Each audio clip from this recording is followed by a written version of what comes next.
Silaturahmi juga perintah. Jika kita beribadah itu tidak menggunakan perintah-perintah Allah dan Rasulnya Nabi Muhammad Sallallahu Alaihi Wasallam. Bapak Ibu yang saya hormati, alhamdulillah pada kesempatan ini Ustaz yang kita tunggu ini sudah hadir.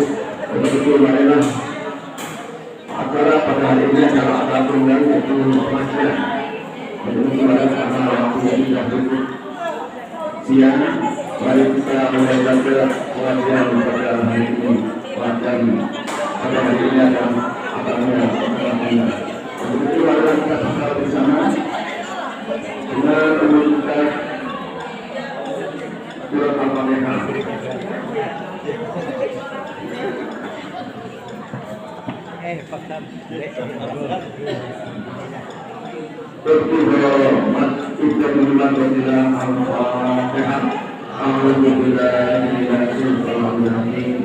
Bismillahirrahmanirrahim. Alhamdulillahirabbil alamin. Arrahmanirrahim. Maliki yaumiddin. Iyyaka na'budu wa iyyaka nasta'in. Ihdinas siratal mustaqim. Siratal ladzina an'amta 'alaihim ghairil maghdubi 'alaihim waladdallin. Semoga dengan kita pengajian pada hari ini akan bermanfaat dan akan dihitung oleh Allah Subhanahu wa Ta'ala. Yang kedua, selanjutnya kepada Bapak Ustaz Haji Darullah Makhlul Ibnu Rasulullah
Kita mulai pengajian Ibu.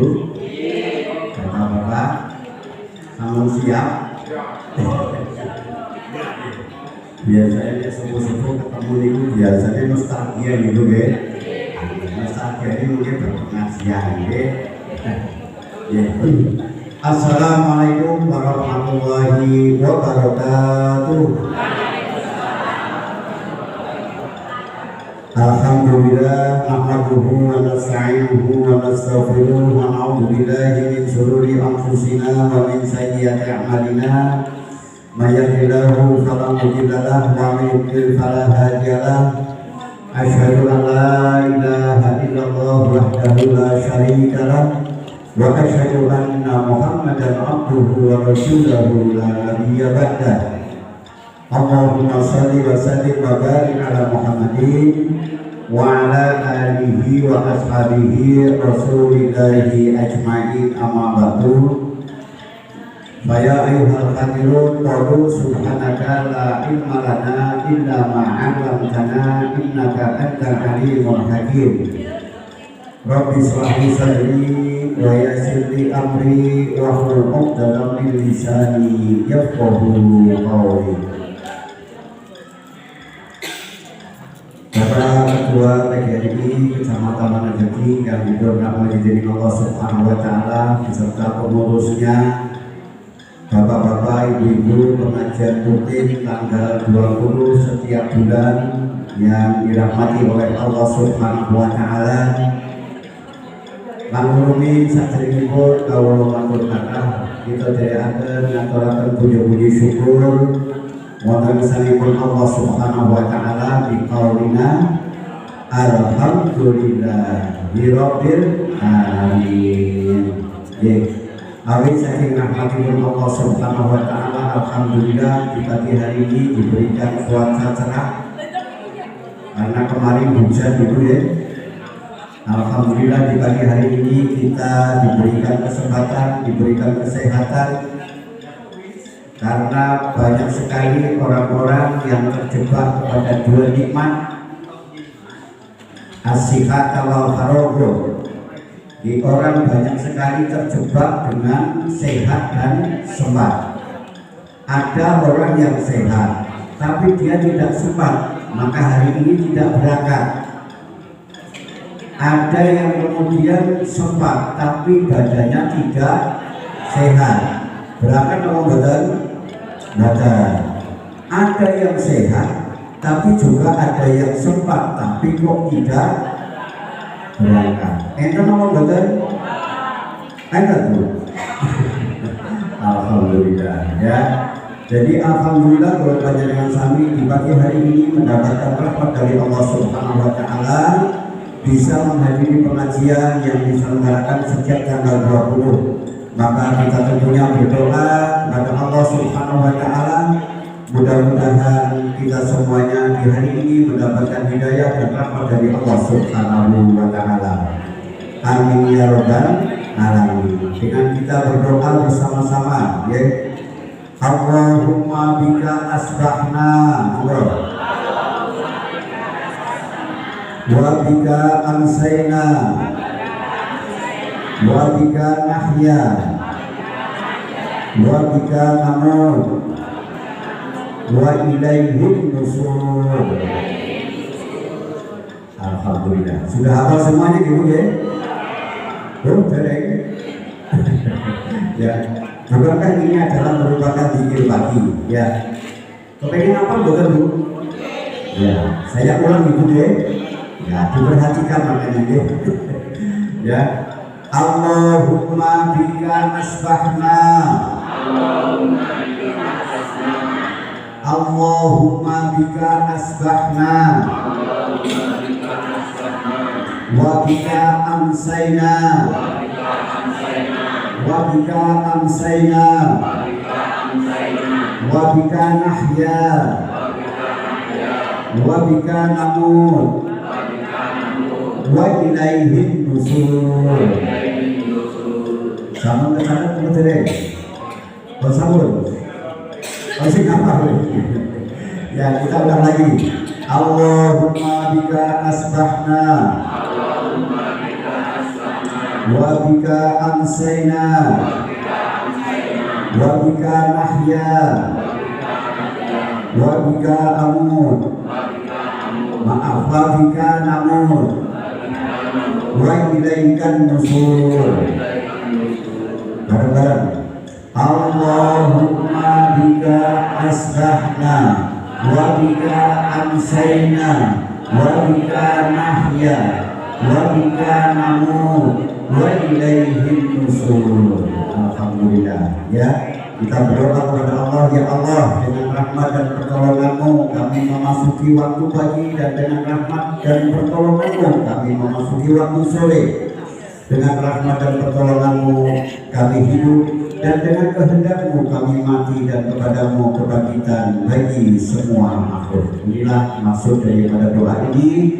Harusnya kita setiap pagi mengharap yaitu kepada rahmatnya Allah Subhanahu wa taala. Mudah-mudahan kita termasuk bagian dari orang-orang yang senantiasa mendapatkan rahmat dari Allah Subhanahu wa taala.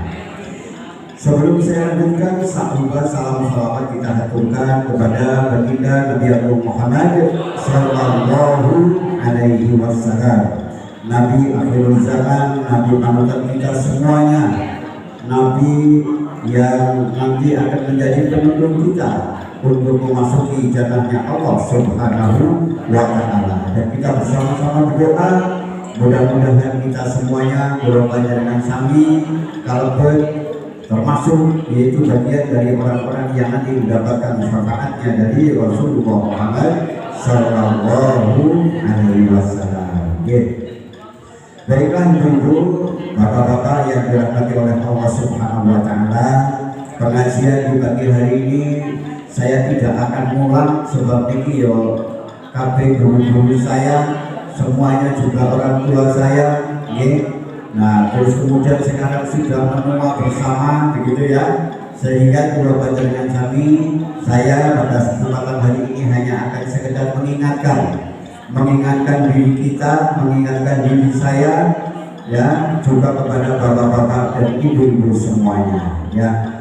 Jadi bagi orang yang sudah tua, bagi orang yang sudah lanjut usia, tentu kita ingat tentang peringatan dari Allah Subhanahu wa Ta'ala ya. Ketika usia ini sudah mulai senja, maka kemudian kita semuanya harusnya sudah bersiap-siap apa Bu?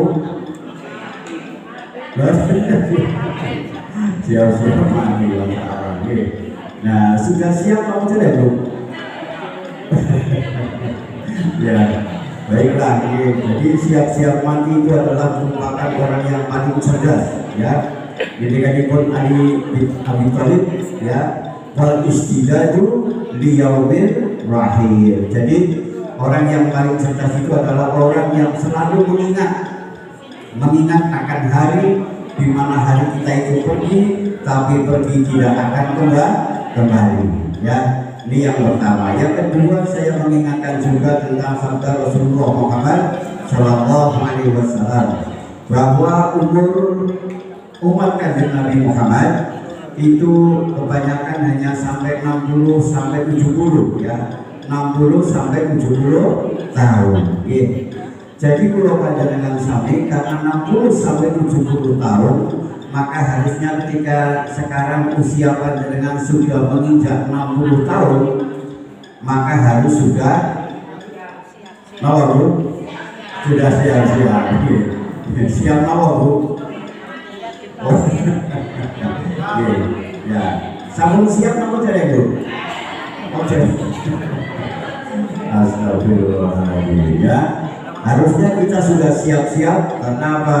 Sebentar lagi kita akan ketemu dengan siapa Bu? Dengan al-maut ya. Nah, oleh karena itu perlu kita ada persiapan ibu-ibu, bapak-bapak yang dirahmati oleh Allah Subhanahu wa Ta'ala, mengingat bahwasanya karena usia sudah tua ya, nek kalau Jawa niku gelem ora gelem ya kudu gelem. Itu nggih. Ora bakal, ora murung, ora bakal murung. Mesti bakal kita menjumpai namanya kematian. Nggih. Nah, oleh karena itu ibu-ibu, bapak-bapak yang dirahmati oleh Allah Subhanahu wa Ta'ala, tentunya kematian harus dipersiapkan agar kita supaya mendapatkan husnul khotimah, akhir yang baik. Maka dari itu yang pertama saya mengingatkan kepada bapak ibu yang dirahmati oleh Allah Subhanahu wa Ta'ala, seperti dalam mukadimah tadi sudah saya sampaikan. Nikmatani maghbunun, ada dua kesenangan, ada dua nikmat yang kemudian ini sering menjebak manusia ya, yaitu as-sihhata wal faragh.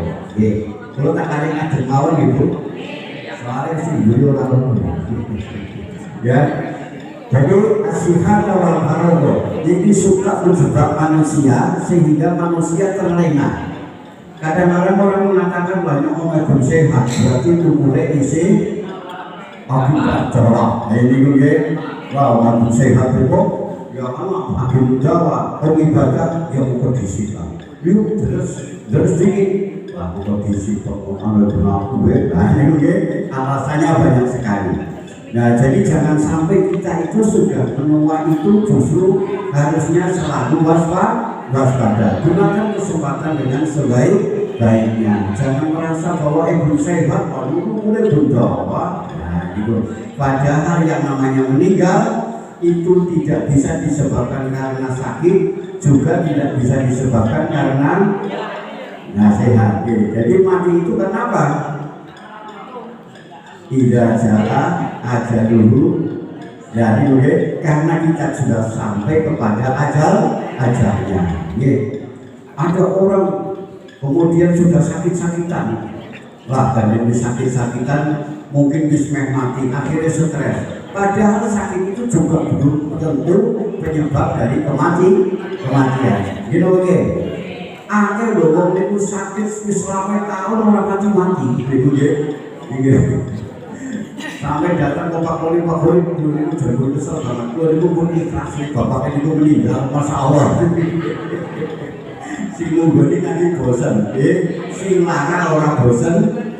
Apalagi Allah Subhanahu wa Ta'ala. Kita itu selalu diuji oleh Allah Subhanahu wa Ta'ala. Jadi yang pertama, karena kita sudah sepuh, jangan sampai terlena kepada dua hal, yaitu sehat dan semangat. Jadi tandangan, doa, zikir, ya ini selalu ada di dalam benak kita. Jangan sampai kita berjalan sambil lupa, ya, karena merasa dirinya sudah sehat atau kemudian merasa putus asa. Ya, 3 penyakit bagi orang tua, Bapak Ibu, ya, ini 3 penyakit. Bukan ini bosan terjadi pada diri panjenengan. Yang sering terjadi, yang saya temui ini berdasarkan penelitian dulu, tapi berdasarkan banyak orang yang mengeluh, ya. Yang pertama biasanya orang sepuh itu kalau sudah tua, niku suka tidak bahagia di 3 tempat. Tidak bahagia ketika dia ingat masa lalunya, tidak puas karena hari ini tidak mendapatkan sesuai dengan keinginannya, dan dia khawatir dengan masa yang akan datang. Panjenengan begitu apa betul Bu? Masa lalu sering menjadi, kalau bahasanya menarik itu namanya badan, ya, penutup kebahagiaan, gandeng keinginan zaman. Yo wong kelingan sing duwe jenenge sing gelane ora ilang-ilang. Enten betul Bu. Dan ya ketika ingat masa lalu gelane ora ilang-ilang. Dan ini adalah menjadi apa? Penuntut kebahagiaan. Padahal hidup itu sudah menjadi apa? Sudah menjadi ketentuan Allah Subhanahu wa Ta'ala. Jadi ibu-ibu sekarang kalau punya masa lalu yang mungkin menyakitkan, ya, caranya konsolnya tak kulit dia nak, kulit anak wong marinya orang nganggur apa, nganggur dia karuan, kemudian ketika semua belum harus jadi dokter air, saya kerjanya mau bujuk saya ada, Masya Allah, alhamdulillahi bidari. Jadi sering kita itu, ya, menyesali sesuatu yang tidak sesuai dengan kehendak kita. Makanya ibu mulai sekarang kalau beribadah, itu hendaknya jangan sampai kita itu beribadah karena ingin mendapatkan kesenangan dunia, tapi beribadahlah panjenengan untuk mendapatkan ridhonya Allah Subhanahu wa Ta'ala. Ini penting Bu, ya. Jadi kalau kita beribadah itu yang pertama itu adalah tujuannya hanya untuk mencari ridhonya Allah Subhanahu wa Ta'ala. Panjenengan puasa, panjenengan sholat malam, panjenengan sedekah, begitu ya. Nah itu jangan sekali-kali kita itu mengharap untuk kepentingan urusan dunia. Tapi ingatlah bahwa kita itu ketika beribadah semata-mata hanya mencari ridhonya Allah Subhanahu wa Ta'ala. Kenapa demikian ibu-ibu? Ya, para ulama menyampaikan jika seseorang itu sudah mendapatkan ridhonya Allah, sebenarnya bebas diridhoi itu. Jangan ada kepengen apa, insya Allah pasti Allah akan mengabulkan. Jadi kuncinya di ridhonya Allah Subhanahu wa Ta'ala. Terus saniki seperti itu pandangan bagaimana kita itu melakukan aktivitas. Yang aktivitas panjenengan lakukan semuanya, ya, semuanya diharapkan adalah merupakan rangkaian ibadah yang senantiasa diridhoi oleh Allah Subhanahu wa Ta'ala. Para ulama mengatakan merumuskan bahwasanya kita itu semuanya rangkaiannya mulai dari bangun tidur sampai tidur kembali itu supaya bagaimana agar kita itu selalu ada dalam kondisi beribadah kepada Allah Subhanahu wa Ta'ala. Rumusnya nek cara Pak Kumin kalau sendiri kalian yang mengatakan ya ismun jami likulli mayyuhibbullah ya wa yarda minal aqwali wal a'mali zahiran wa batinan. Napa niku artine? Ya, ismun jami seluruh aktivitas kula panjenengan sami ya. Seluruh aktivitas kita ismun jami likulli mayyuhibbullah, apa saja yang dicintai dening Gusti Allah. Wayar dan diridhoi. Orang yang dicintai kok banyak orang berbuat baik, suka berbuat baik, tapi kebaikannya tidak mencari ridhonya Allah Subhanahu wa Ta'ala. Yang makan ngaji bendelo karo Pak Kuwi tidak disebut. Nah, itu salah ya. Kita ini ngaji bukan karena itu, kita mencari ridhonya Allah Subhanahu wa Ta'ala. Ini satu contoh misalnya nih. Nah, jadi kita amal apa saja jangan sampai ibu ya melakukan kebaikan kok tidak didahului dengan membaca Bismillah ya, tidak karena Allah Subhanahu wa Ta'ala. Selalu disertakan walaupun gampang ya, mungkin urusannya jadi ini ya misalnya tetap kita rendah hati di hadapan Allah Subhanahu wa Ta'ala. Arab tunggu Bismillah, Arab ngadeg Bismillah, Arab sare Bismillah. Dengan orang gimana Bismillah Allah.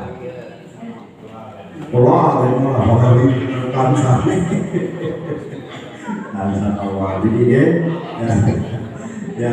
Jadi mari kita lakukan segala aktivitas kita dengan selalu menyertakan Allah Subhanahu wa Ta'ala. Sebab ketika dipun Kanjeng Nabi, barang siapa yang melakukan kebaikan tanpa didahului dengan membaca Bismillahirrahmanirrahim fahuwa abtar, maka itu akan sia-sia. Jadi supaya tidak sia-sia, sertakanlah selalu aktivitas kita yaitu karena Allah Subhanahu wa Ta'ala. Nah, jadi ismun jami likulli mayyuhibbullah wa yarda. Jadi yang dicintai juga yang diridhoi. Maka itu bisa terjadi ketika ada di dalam niat kita. Ya, minal aqwali wal a'mali, ya dari perkataan dan perbuatan. Jadi dengan arep pamandikan, arep nopo melakukan nopo mawon aktivitas mulut kita ini begitu nggih. Nah, ini harus betul-betul kita jaga supaya apa yang kita keluarkan semuanya mendapatkan ridho dari Allah Subhanahu wa Ta'ala. Zahiran wa batinan, yang lahir maupun yang jadi begitu ya, insya Allah lah ya. Kami sepuh apa mani, ya. Jadi kalau sudah sepuh itu harusnya panjenengan sudah menjadi anak-anak akhirat, Pak, Bu. Panjenengan anak-anak akhirat atau anak-anak dunia? Dan ayo, saya jawab bingung. Anak-anak dunia atau anak akhirat ya? Berikut Mbak, anak akhirat. Astagfirullahaladzim. Nah, anak-anak akhirat yang motorin, oh ya alhamdulillah. Sekarang kita cek. Nah, dicek itu ya. Dicek juga anak akhirat atau anak dunia. Ini cek dipun. Nah, kalau Pak Bumi ya dikasih soal, nah nanti dijawab. Jawabannya jenengan bagaimana? Gitu ya. Ketika jenengan, ya satu contoh, jenengan kehilangan momen untuk berbuat baik untuk kepentingan akhirat. Ada kesempatan, ada waktu, ada kesehatan. Tapi kok jenengan kok terpaksa kehilangan misalnya. Nah, jenengan kehilangan kesempatan untuk mencari akhirat, niku kira-kira hati jenengan biasa-biasa baik. Apa gulanya setengah mati? Ngumun Pak ya? Ngumun apa ngumun banget? Apa mandan ngumun? Mandan ngumun? Saya itu kehilangan momen akhirat ngumun gue.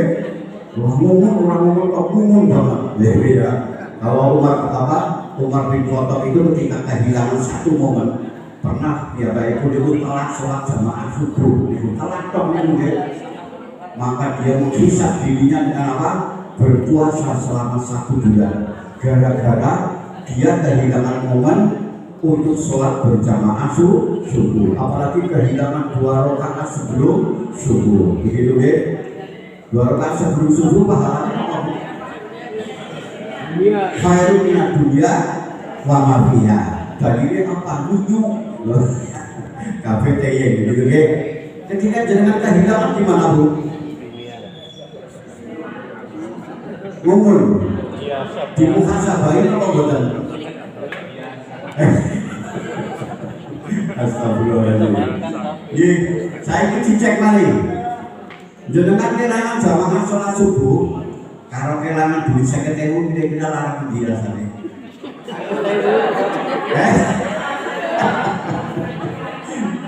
Jujur mau Bu, larang di Bu. Nah, gara-gara duit 50.000 kalau duit itu nanti kelangan sholat subuh, masya Allah. Alhamdulillahi billahi. Nek kamu panjenengan karena dunia apa karena akhirat?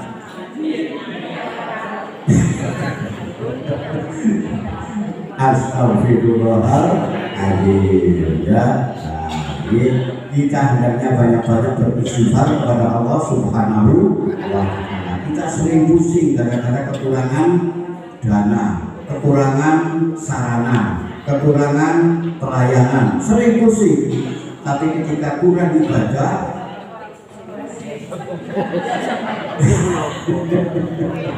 rasanya biasa-biasa saja. Alhamdulillahi ya. Jadi inilah ibu-ibu, kita hendaknya yang pertama mari kita hilangkan sesuatu yang mengganjal di dalam diri kita tentang masa lalu kita. Ada lagi orang tua itu hari ini tidak pernah puas. Ya, ketika mendapatkan apa itu nggak puas. Anaknya dikongkon angin. Iya Bu, putune dikongkon pegah.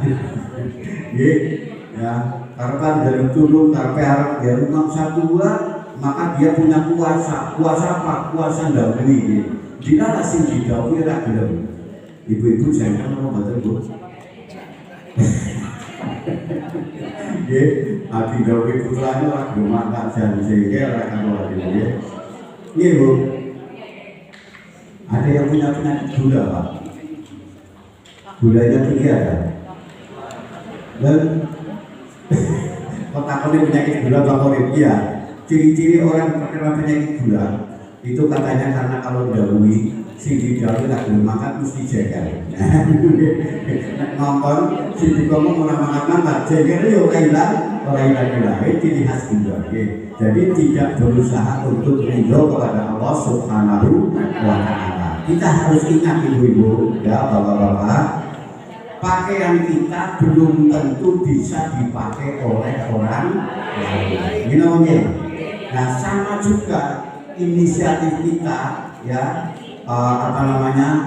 kreasi kita, kemauan kita belum tentu ini sesuai dengan kemauan orang lain. Maka kita harus memaklumi. Disinilah panjenengan dipuji oleh Allah Subhanahu wa Ta'ala tentang keikhlasannya. Bahwa kita kadang-kadang punya kehendak, tapi Tuhan berkehendaklah lain. Nah kita harus ridho. Jadi nek dawuh ora ditakoni ora sajeker. Harus kembalikan kepada Allah Subhanahu wa Ta'ala. Jadi setiap hari adanya cuma rasa syukur terus, begitu ya. Ibu-ibu kalau sedang dapat musibah syukur nopo bersyukur Bu. Istighfar itu nganggo alon-alon apa nganggo banter Bu. Ya. Astagfirullahaladzim. Ya. Katanya istighfar tapi artinya mengumpan. Nah ini namun dibilang ya. Ya. Istighfar tapi artinya jadi istighfar itu harusnya memaklumi tentang apa? Tentang keputusannya Allah Subhanahu wa Ta'ala. Jadi hari ini adalah merupakan hari yang terbaik bagi kita, ya. Hari ini adalah hari yang terbaik bagi kita. Jadi seberapa pun yang kita peroleh, itulah yang terbaik bagi kita. Standarnya apa? Sing penting dinanti yang bunte ibadah. Kayak gitu ya. Jadi ukurannya adalah ibadah kita kepada Allah Subhanahu wa Ta'ala. Kayak gitu. Jadi kita harus menyadari ujian. Sehingga urip nang dunia memang keadaannya macam-macam. Kita ngomongin orang iman, orang yang beriman dia sadar orang kabeh kopi iso dadi wong sugih. Kita ngomongin Bu, temenan. Ya, tidak saja kita sadar bahwa tidak semua orang bisa menjadi orang kaya. Tidak semua orang bisa menjadi penguasa. Ini apa ya? Mau jadi penguasa apa jadi pimpinan Bu? Ya. Nah, tapi orang beriman tahu bahwa semua orang bisa menjadi orang yang mulia. Inilah orang yang beriman. Ukurannya ini, ya. Kalau orang-orang yang tidak beriman, ukurannya beda. Kemuliaan itu diukur dari apa Bu? Dari kekayaannya, dari jabatannya, dari apa? Ilmunya. Wah, begitu ya. Ini adalah ukuran daripada ukuran dunia. Orang-orang yang beriman itu. Ya. Jadi orang beriman menyadari semua orang itu pasti bisa bahagia, juga bisa menjadi mulia. Karena apa Bu?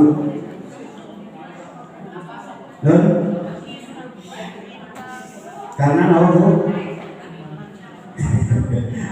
Ya, nyambung apa betul ini?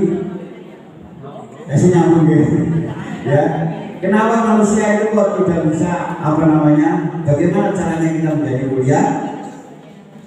Ngendikanipun Allah, inna akramakum indallahi atqakum. Ya, jadi yang termulia di sisi Allah adalah yang terbaik takwanya. Kan begitu Ibu ya. Jadi memang kita sadar, oh iya, orang kabeh wong bisa dadi wong sugih, orang bisa kabeh wong dadi penguasa, tapi semua orang bisa jadi mulia. Siapapun kaya, miskin, pejabat, rakyat bisa jadi wong mulia.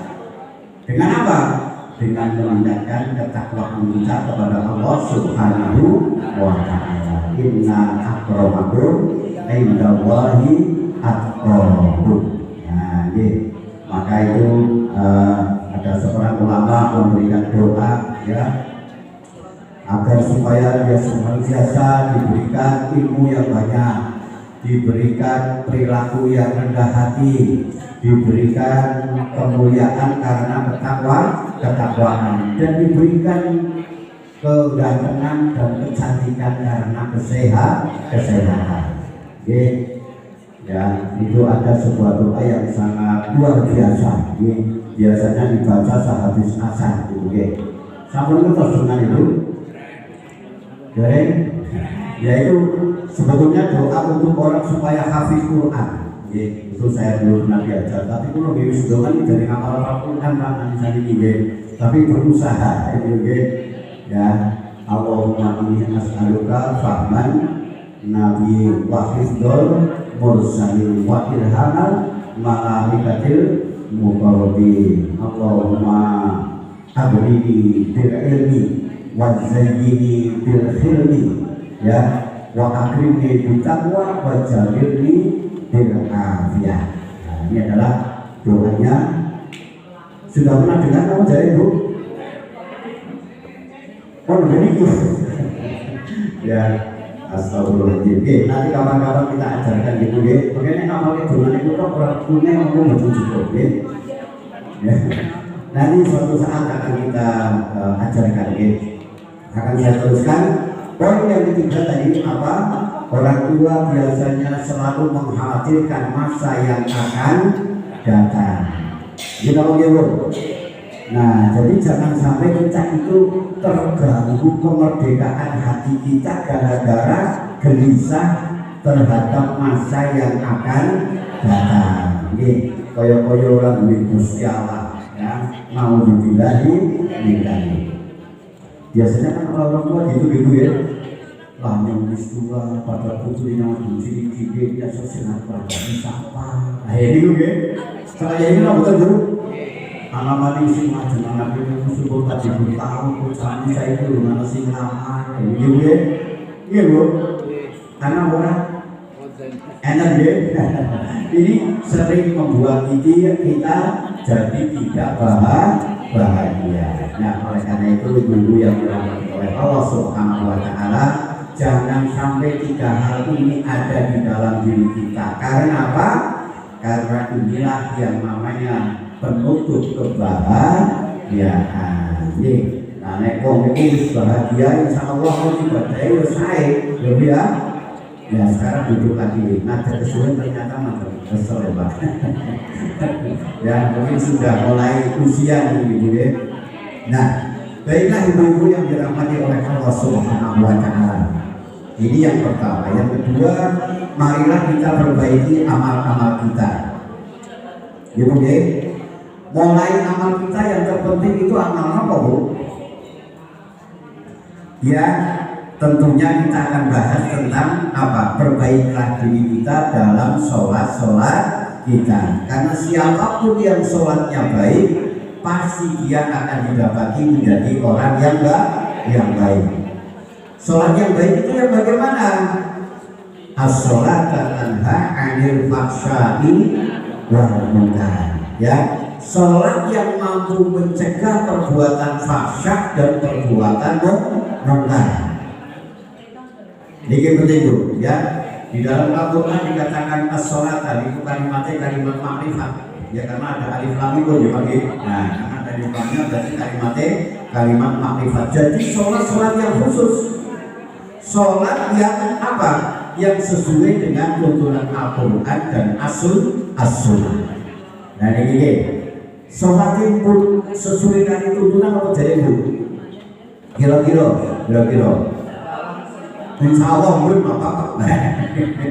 Insya Allah yang bisa ya. Nah itu Nah ceritanya itu kalau sholatnya sudah baik, maka akan ada 2 hal yang mampu kita hindari dengan mudah. Tapi kalau 2 ini belum baik, 2 ini menghindarinya akan sulit. Jadi sholat yang pertama harus mampu mengkanter, yaitu apa? Menghindari dari sifat fahsya. Fahsya itu apa? Apakah bu? Dan fahsya itu adalah perbuatan ya dosa-dosa yang ditimbulkan dari nafsu syahwat. Nafsu syahwat. Begitu bisa jadi kiai pisan. Ya, banyak sekali terjadi. Naudzubillah ini jadi jangan sampai terjadi dalam diri kita. Kita sering dengar berita-berita begitu ada kemudian seorang yang katanya ulama karismatik, ternyata murid-murid akhir barang muridnya bis pada ngaji kono malah pada meteng kabeh. Nah ini loh, karena dia belum baik di dalam sholatnya. Kenapa? Sholat itu adalah perkara yang paling penting dalam kehidupan. Barang siapa yang berani meninggalkan sholat, apalagi sembarangan di dalam sholat, melanggar sholat jadi gampang, apalagi melanggar selain sholat. Gimana Pak? Iya. Kalau sholat saja mudah meninggalkannya, mudah menyepelekannya, dan dosa yang lain pasti akan lebih mudah karena derajat tingkat dosanya itu tidak sebesar ketika dia meninggalkan sholat. Di mana sholat menjadi satu ukuran yang sangat luar biasa, ya. Menjadi ukuran yang utama. Jadi makanya kita jaga sholat kita. Kemudian yang kedua adalah wal munkar. Apa munkar itu? Keburukan-keburukan yang ditimbulkan dari perut dan akal. Yang sembahyang, tapi ngakali jalan terus. Jadi korupsi jalan terus, misalnya begitu, sholatnya jalan, korupsinya jalan. Jadi namanya sholatnya belum benar. Pasti sholatnya belum benar. Nah, oleh karena itu ibu-ibu yang dirahmati oleh Allah Subhanahu wa taala, kita sedikit bahas tentang bagaimana supaya kita mendapati sholat yang khusyuk. Teorinya kata, nah saya ingin pakai dari praktek. Nah sekarang Pak Kori banyak sampaikan untuk apa? Mengoreksi diri kita masing-masing. Apakah saya mulai dari wudhu sampai dengan sholatnya itu sudah sesuai dengan tuntunan ataukah belum? Nah ini memang ini pelajarannya sepuh-sepuh Pak. Ya kalau kita di TK dulu atau di SD caranya wudhu pilih ya terus pokoknya ngubah tangan, berkumpul-kumpul, mengusap wajah, membasuh wajah, mengusap kepala dan lain sebagainya. Itu baru secara syariat. You know okay? Nah sekarang kita sudah tua, sudah sepuh ibu-ibu, ketika berwudu tidak lagi seperti masih ketika anak-anak. Masa sepuh wudunya mengubah anak kalau disco mengubah kaki hanya ini jelas tidak ada pengaruhnya di dalam keimanan kita. Nah jadi kita tata dulu.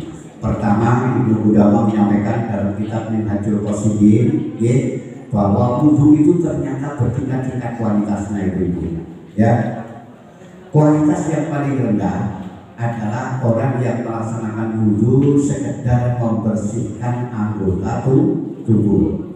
Ya, anggota wudu kita perlu bersihkan. Bagaimana mencuci tangan, bagaimana berkumur, bagaimana membasuh wajah, bagaimana mengusap kepala.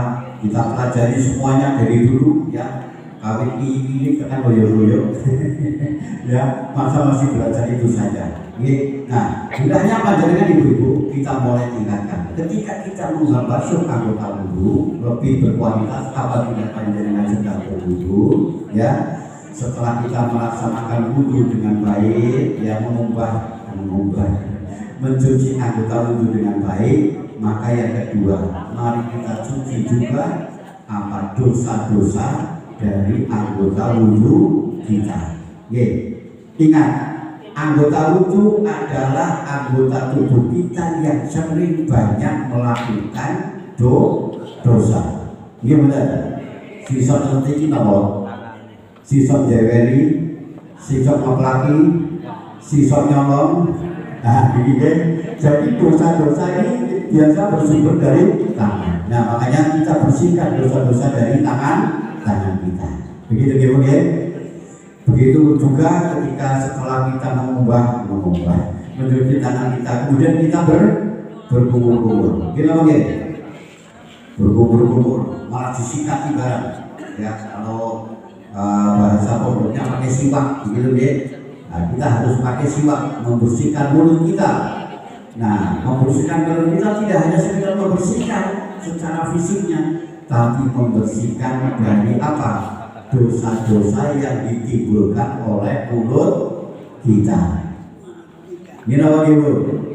Mau bergerak. Nah, kita membersihkan dari dosa-dosa dari mulut kita. Membersihkan juga dosa-dosa dari mata kita. Ya, dosa-dosa dari mata kita. Mata ini telanjang, bebas melihat kemana saja. Gitu. Nah, pasti di situ terjadilah aksi dan reaksi, begitu ya. Nah, kadang-kadang ini menimbulkan dosa dari mata kita, maka kita bersihkan, gitu ya. Kita bersihkan dari telinga kita, dari dosa-dosa dari telinga kita juga bersihkan, begitu ya. Ini tingkat yang kedua. Coba nanti dipakai bu, sehingga nanti menghuni telinga insya Allah cepat-cepat. Soalnya apa? Karena saya sedang membersihkan dosa-dosa kita, begitu ya. Yang ketiga, tingkat yang ketiga setelah kita membersihkan, tidak hanya sekedar membersihkan dosa-dosa kita. Yang ketiga, membersihkan hati kita. Ya, ketika berwudu hati perlu dibersihkan ibu. Ya, hilangkan rasa dendam, rasa iri, rasa dengki, apalagi rasa sombong. Ya, kita sebentar lagi akan menghadap kepada Allah Subhanahu wa Ta'ala. Tak ada lagi yang perlu disombongkan, tak ada lagi yang perlu dipamerkan. Ya, selain kita akan mempersembahkan kerendahan hati kita di hadapan Allah Subhanahu wa Ta'ala. Jadi ini dengan wau sak jenenge wujud ana jengkel-jengkel karo putrane, karo putune, karo garwane, begitu nggih. Ketika wudu rasa itu hilangkan semua. Dibersihkan. Saya ngomong betul Bu. Memang wudu anak kere wudu kalau main malah Astagfirullahaladzim. Wudu ajunya sudah tidak sempat bicara lagi. Selain dia memikirkan tentang akhirat, niki ya. Jadi supaya betul-betul nanti akan membawa kekhusyukan. Nah, tingkat yang keempat yang terbaik ya adalah meninggalkan segala sesuatu ya yang ada di dalam diri kita selain hanya Allah Subhanahu wa Ta'ala. Nah, ini tingkat yang paling tinggi, yaitu meniadakan semua yang ada di dalam diri kita ya, kecuali hanya Allah Subhanahu wa Ta'ala. Jadi ada 4 tingkatan itu ya. Nanti diingatkan di rumah, coba dipraktekkan. Ya. Kalau sudah bisa didalamkan, mudah-mudahan bisa mengantarkan kita kepada husnul khotimah. Kayak itu ya. Nah, biasanya kalau wudunya sudah baik, insya Allah nanti sholatnya pasti menjadi baik. Gitu ya. Nah, sekarang setelah wudu jangan kemana-mana selain dia menghadap kepada Allah Subhanahu wa Ta'ala. Begitu. Oke. Insya Allah kalau hatinya sudah dilepaskan, sudah dibersihkan, nanti akan didapati sholat yang berkualitas, yaitu sholat yang khusyuk. Oke. Di mana bapak-bapak, ibu-ibu yang diberkahi dari Allah Subhanahu wa Ta'ala, kita lihat di dalam kitab-kitab fikih itu tidak ada yang namanya rukun khusyuk. Enak betul Bu? Mulai dari kitab Safinatus Safinah sampai dengan Bidayatul Mujtahid tidak ada rukun khusyuk. Tapi Allah dawuh, qad aflahal mu'minuna alladzina hum fi sholatihim khashi'un. Teman-teman dia berjogo mayangan, kamu mendapatkan kemenangan dari orang-orang yang beriman ketika khusyuk di dalam sholatnya. Tapi imam-imam mazhab tidak ada yang mencantumkan ya. Imam Syafi'i menyampaikan ada 17, ada 21 rukun, yang lainnya ada 13 rukun sholat, tapi tidak ada satupun mencantumkan rukun khusyuk, tidak ada. Nah, kemudian Imam Al-Ghazali seorang ahli tasawuf, makanya dia yang menemukan karena apa? Karena dia seorang tasawuf, kemudian dia mempelajarinya dan akhirnya dia memberikan pelajaran kepada kita. Khusyuk di opo, gitu ya. Nah, dia mengejawatakan dari tafsir Al-Quran, yaitu alladzina yadunnuna annahum mulaqu rabbihim wa annahum ilaihi raji'un. Khusyuk itu adalah alladzina yadunnuna, yaitu wong kang teman-teman yakin ya mula robihim ya yakin. Jadi don di sini diartikan prasangka baik ya. Kadang-kadang don yang diprasangka buruk dipakai, tapi di dalam tafsir ini enggak ditafsirkan alladzina yadununa, yaitu orang-orang yang betul-betul yakin mula robihim, bertemu dengan Allah Subhanahu wa Ta'ala. Nah, makanya Imam Al-Ghazali mengatakan hadirul qalbi wa huwa rumus sholat. Hadirnya hati itulah ruhnya sholat. Nah, ini yang penting kita bahas dulu ya. Jadi ketika panjenengan Bapak Ibu nalika sholat niku hadir hatinya apa boten dulu? Dan ketika sholat kadang-kadang sholat nanti kemarin ya Bu ya, kemarin nanti bilang rokaan. Nah, kalau hari ini ibu-ibu sing sepuh ya, menurut saya itu dengan yang cetak masjid sholat ke masjid mawon Bu. Ibu dan bahkan sih dipikir gampang kelare ya. Gila Bu. Niki saya bolak-balik cerita, aku dari sedulur wadon niku 3. Nggih dadi mbak niku lho, kok 5. berarti bakal ini pulau ya wis meh ana sing dikumpul. Nah, niku sudah datang ke pikunannya Pak. Dia berdalil semua bunda ini sholat yang rumah. Nah, bagi yang tinggal di sekolah pengen kerja, jangan masih. Nah, ini contohnya itu. Saya punya kakak itu 3, wajar lah. Ya wanita semuanya. Suatu ketika dia tidak ke masjid, sholatnya di rumah. Nah, wong telu niki wau ceritanya apa? Ketika sholat akan sholat itu jorok-jorokan, kowe bae imame, jadi gue, jorok-jorokan dulu ya. Nah, akhirnya singgung dewek kan kalah gitu ya. Akhirnya singgung dewek sinimam. Ya, tapi jenengan wis kenang penyakit itu pada budek sisane. Gitu ya. Lagi betul sholat, ketika sholat dilarang kayak gitu ya. Rokamate kelar, singgung kan ngelima. Plok-plok orang dulu, subhanallah orang dulu, bobros boy. Masalah. Gimana Ibu? Ibu ya. Nah, karena bablas saja selesai sholat, akhirnya yang dulu diikuti sholat zuhur 5 rakaat. Masya Allah. Ya barang bersalam, akhirnya orang ini dan malapan, lalu dikasih tinggal jadi mau boy, dong apa sih? Dong muncul kopi lah, ini malah pagi. Astagfirullah. Kan sama mani ya. Nah, itu kan. Nek istiwa insyaallah lah ya, tapi ke sholat jamaah ning masjid ini butuh imam. Soalnya bukan kelar, kayak gitu ya. Istiwa itu ada sih kali orang Bu. Ya, kenapa baik? Kenapa baik di rumah itu kan karena apa? Karena ada madorot. Nah, ini suku orang lain insyaallah Bu ya.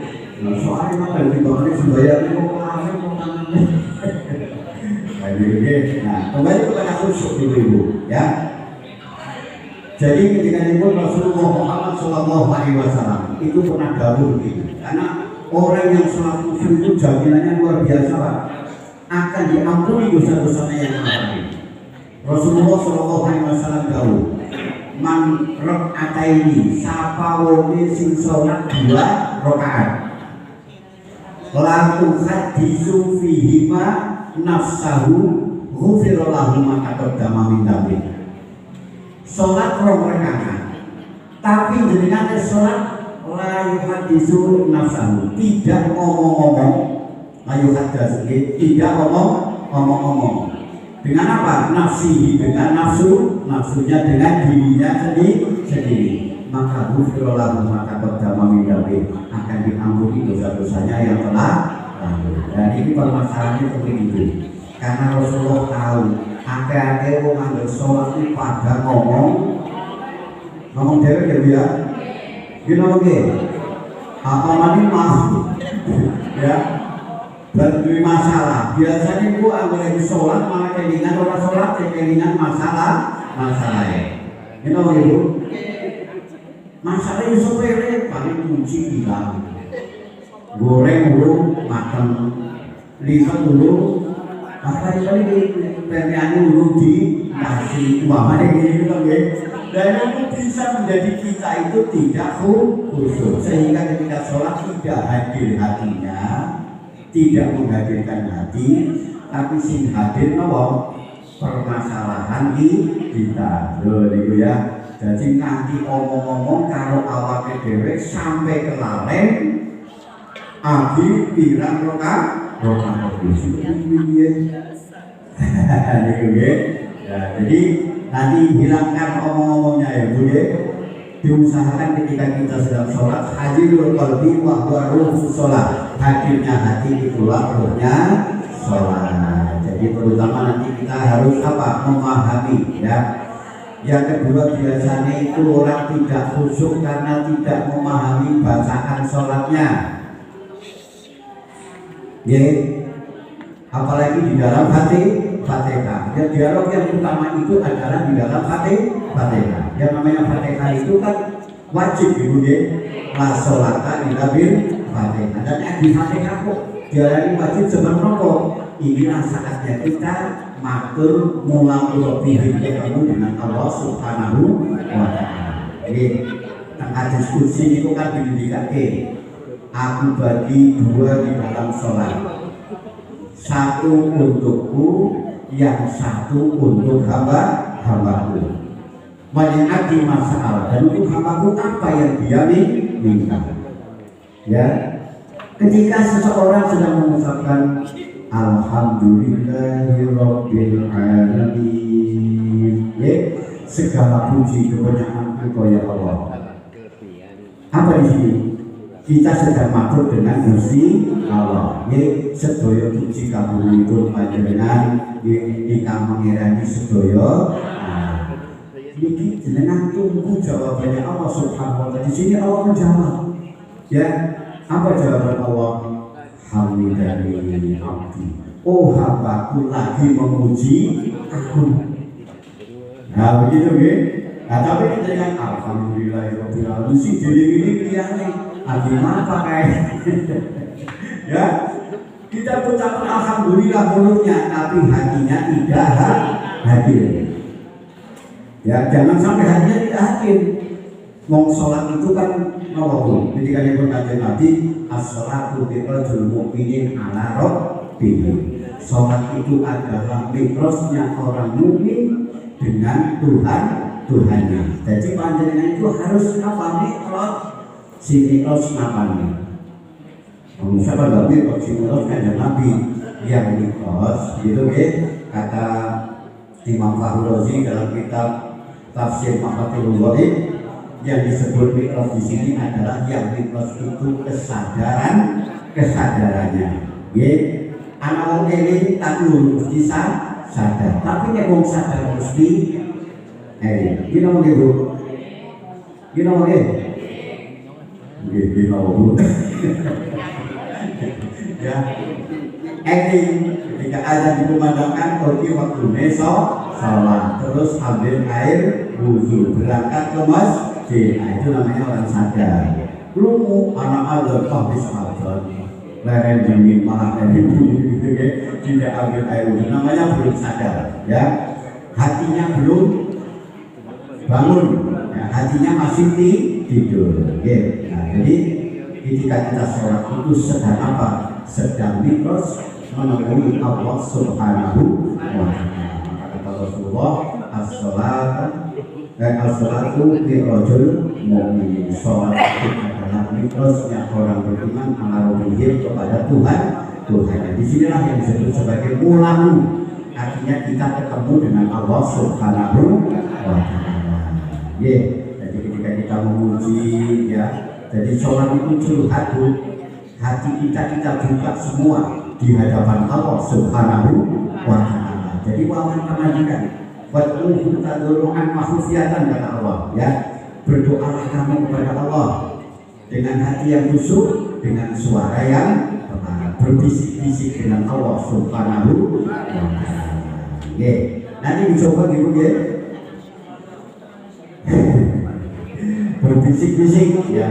Jadi kalau pada kami yang berbisik-bisik dengan Allah harus betul-betul dilakukan dengan kesungguhan hati. Makanya ketika kalau pada dengan kami banyak masalah, hilangkanlah di waktu kita berwudu. Jadi berwudu itu adalah menghilangkan seluruh kepentingan kecuali hanya kepentingan menemui Allah Subhanahu wa Ta'ala. Jadi wudu itu bukan membersihkan, Bu.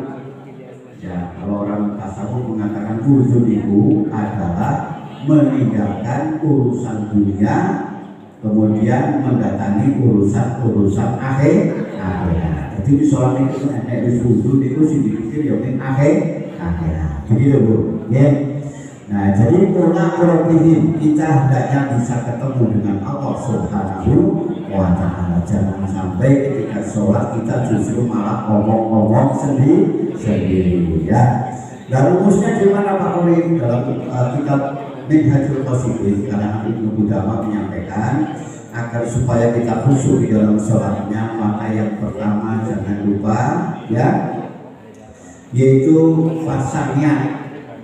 Niatnya yang benar, ya, niat.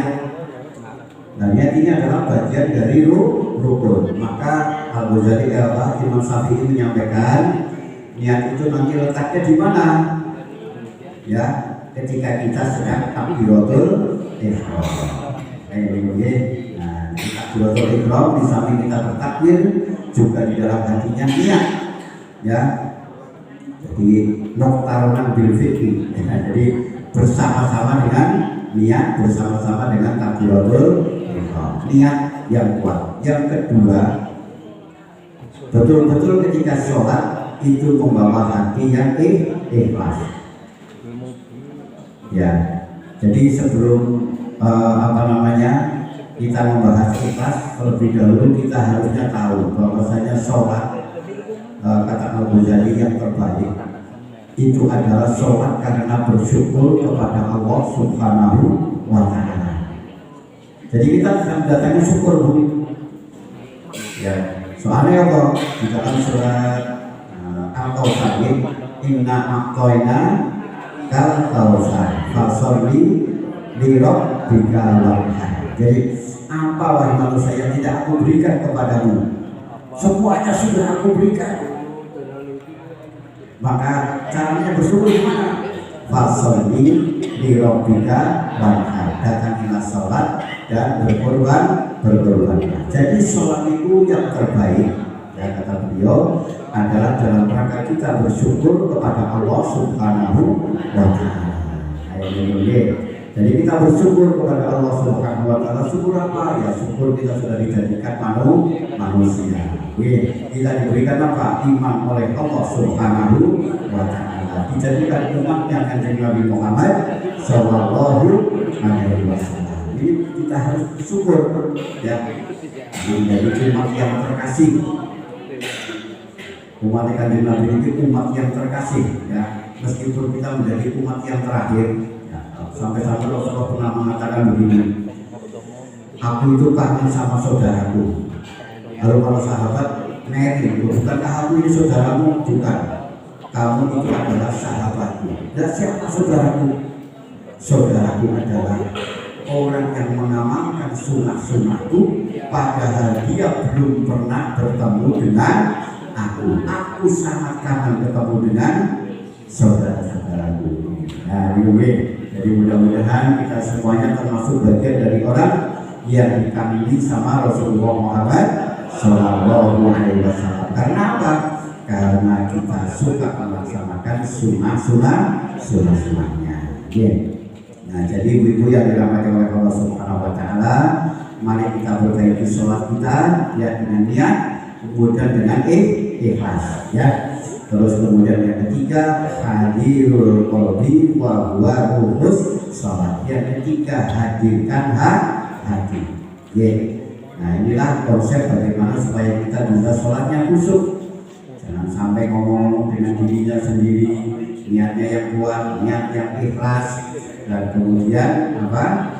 Yang ketiga, menghadirkan hati, ya. Fa'aqimu wajhaka satrul masjidil haram, hadapkan wajahmu ke Masjidil Haram. Tapi hadirul qalbi wa huwa sholat, kehadiran hati itu, ya, ketika kita sudah mengangkat tangan, maka apa? Kita menomori Allah, yaitu apa? Masuk ke dalam hati. Jangan sampai kita sholat malah hati ini keluyuran dengan jadi-jadi. Nah, gitu ya. Hati sholat, hati ini masih maring pasar, masih maring ribu, gitu ya. Nah, tentunya ini semuanya bisa terjadi, yaitu dengan cara apa? Kita mohon pertolongan dari Allah Subhanahu wa Ta'ala. Ya Hayyu ya Qayyum bi rahmatika astaghiitsu aslih li sya'ni kullahu wa la takilni ila nafsi tarfata'ain. Gitu. Kenapa kita ini boleh? Dan dari mana? Aduh, padahal bis dua kenapa kayak gitu? Ya, ya Hayyu ya Qayyum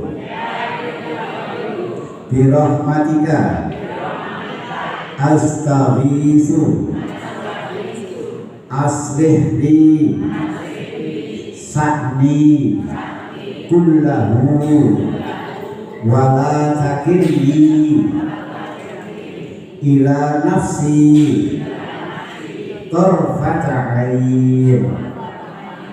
Tarfata ain. Gampang kan Bu? Dan gampang dirokna. Ya Hayyu ya Qayyum birahmatika astaghiitsu aslih li sa'ni kullahu wa la takilni ila nafsi tarfata ain. Tarfata ain.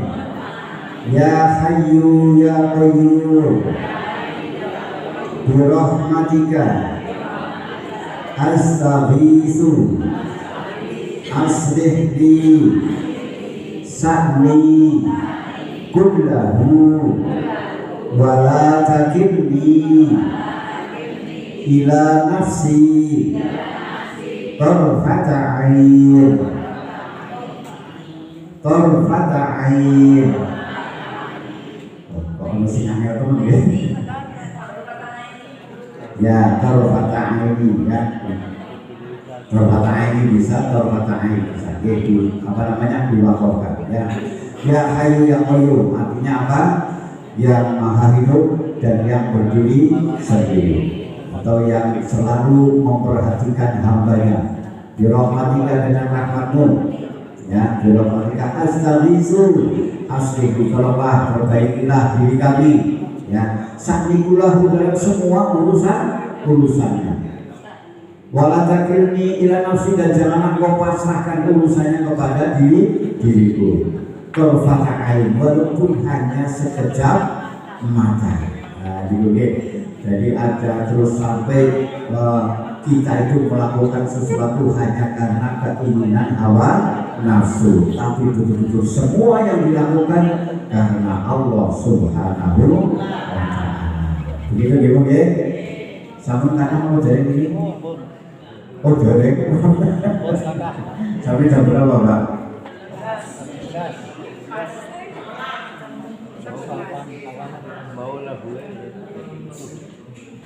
Sudah jam 11. Oh mulainya jam 9. Jam 10 mau bisa jam ini berarti. Alhamdulillah. Ya, kemudian Bapak Ibu yang dirahmati oleh Allah Subhanahu wa Ta'ala, ya segala sesuatu itu pasti harus ada apa? Harus ada sarana dan prasarananya. Nah, sarana dan prasarananya adalah waktu yang diberikan oleh Allah Subhanahu wa Ta'ala, merupakan modal yang sangat luar biasa. Makanya Bapak Ibu yang dirahmati oleh Allah Subhanahu wa Ta'ala, mari mumpung waktu masih ada, badan masih sehat.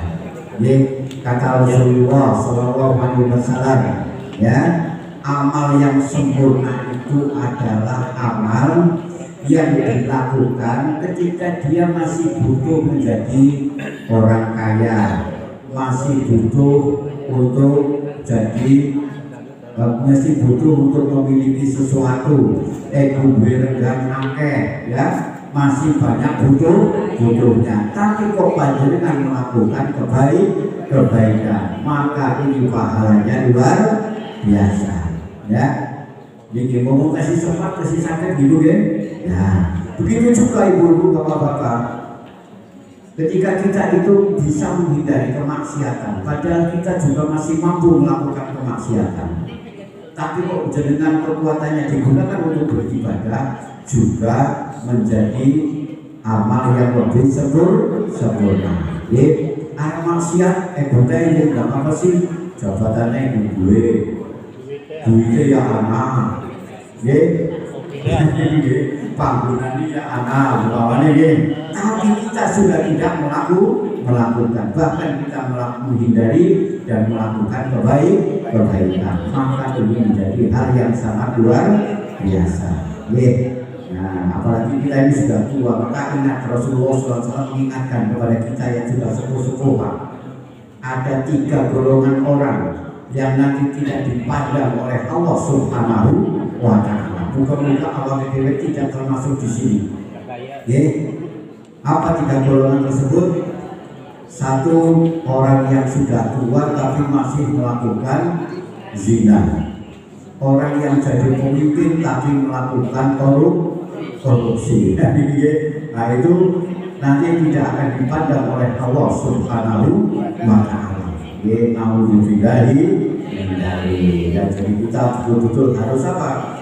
Harus betul-betul kita itu introspeksi diri. Ya, kita sudah sepuh saatnya kita muhasabah, mulassalil dalam awake. Jangan sampai kita itu nanti ketika meninggal dalam keadaan syukur khotimah, tapi harus selalu husnul khotimah.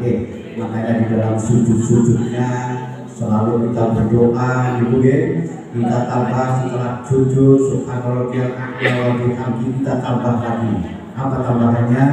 Allahumma inni as'aluka husnul khotimah. Allahumma rzuqni taubatan nasuha qabla maut. Ya muqallibal qulub tsabbit qalbi ala dinik. Gitu deh. Nah, ini dalam sujudnya. Dalam tahiyatnya wongis 2 yang jangan sampai terkena fitnahnya hutang. Ya mungkin. Semua gimana sih hutang? Belum? Nah, biasanya kalau sudah 5 tahun sudah utang dari ini salah ditambah ya. Harus mati. Untuk utang malah coba bayar ini. Nah, rugi malah. Nah, maka ada doa. Ketika sebelum salam disunahkan kita membaca doa ya. Allahumma inni a'udzubika minal maksami wal belum saja ya. Jadi saya kasih dulu gitu. Allahumma inni a'udzubika minal maksami wal maghrami. Allahumma inni a'udzubika minal maksami wal maghrami. Minal maksami wal maghrami. Minal maksami wal maghrami.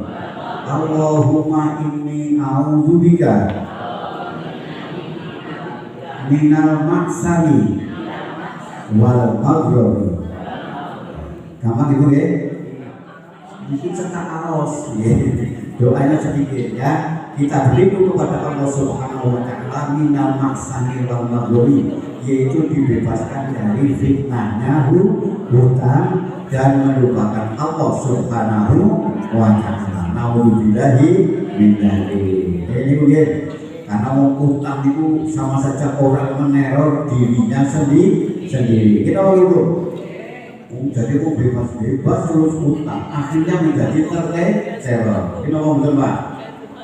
Dengan hutang ketemu kalau si jutangi kader mau betul. Wah yang mengenai jarak lagi hutang. Jadi kalau pegang-pegangi wong selalu dibayar-bayari ketakutan. Maka Rasulullah mengatakan ya, sesungguhnya orang yang berhutang itu adalah orang yang teraniaya. Maka dari itu sebaiknya kamu berdoa kepada Allah untuk dibebaskan dari fitnahnya hutang.